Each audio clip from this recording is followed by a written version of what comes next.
All right, welcome into Market Day Report. I am Scott Shelby, otherwise known as the Cow Guy, the black and white jacket gives away. Want to get to know me a little bit better?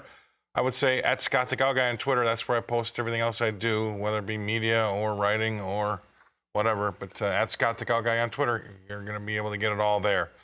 Let's see about getting all of our markets here. Let's start with corn and see what we've got going on that corn table. Well, we moved up a couple of cents since we last spoke. September's up 4 3/4 cents to 6.30 3/4.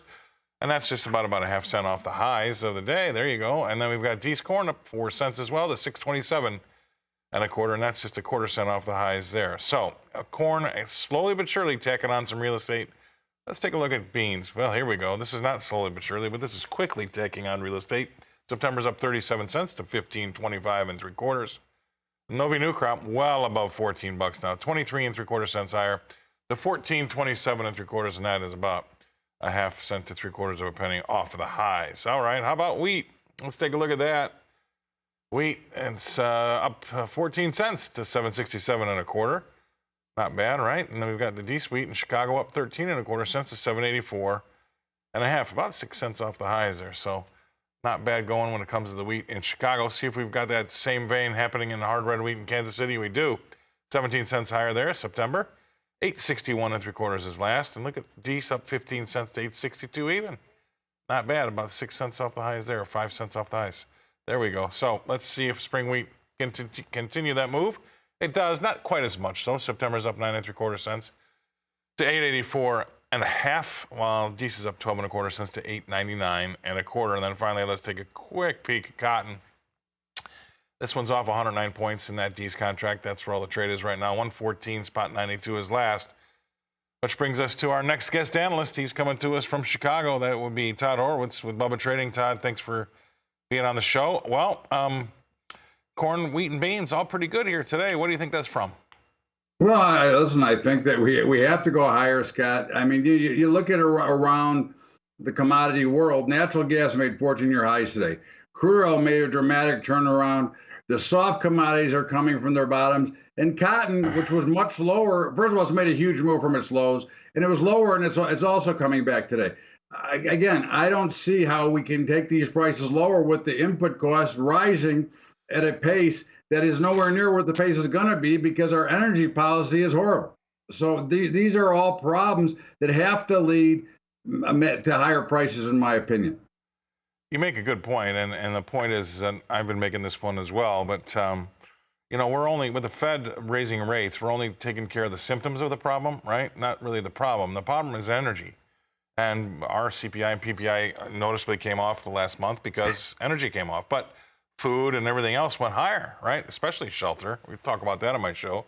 Cow Guy Close. It's going a lot higher. Those are the issues. Right. You have to make a decision in this country. At what cost do you want to worry about what is climate change for those who believe and those who don't believe? But at what cost? At what destruction to your citizens and your middle class do you want to make here? And that's the ball that we're not seeing.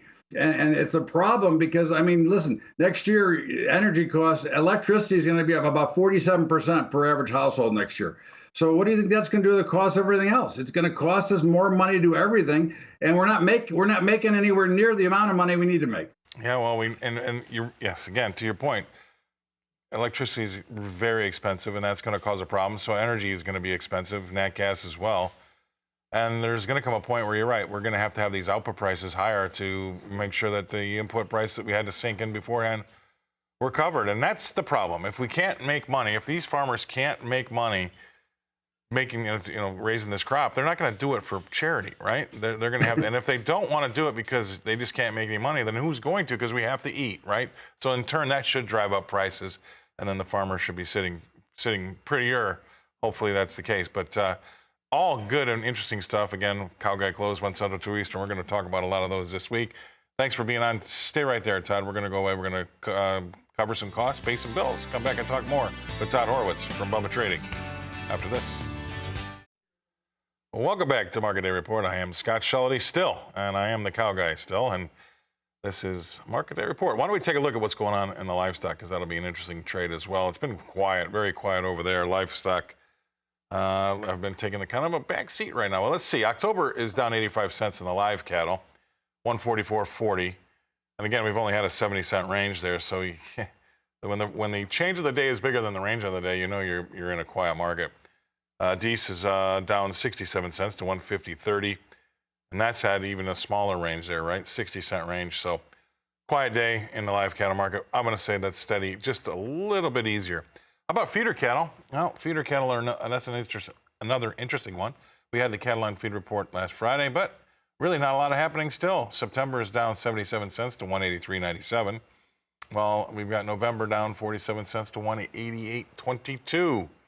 And then finally, moving over to the lean hogs, what's going on over here, folks? Well, fronts are doing better than the backs, right? We've got October, that's up front, $1.65 higher to 94.77, and that's just about, well, 94.75 now, about 7 cents off the highs. But as you slowly but surely go out the deferreds, you finally get to May where we're sharply unchanged at 94.20.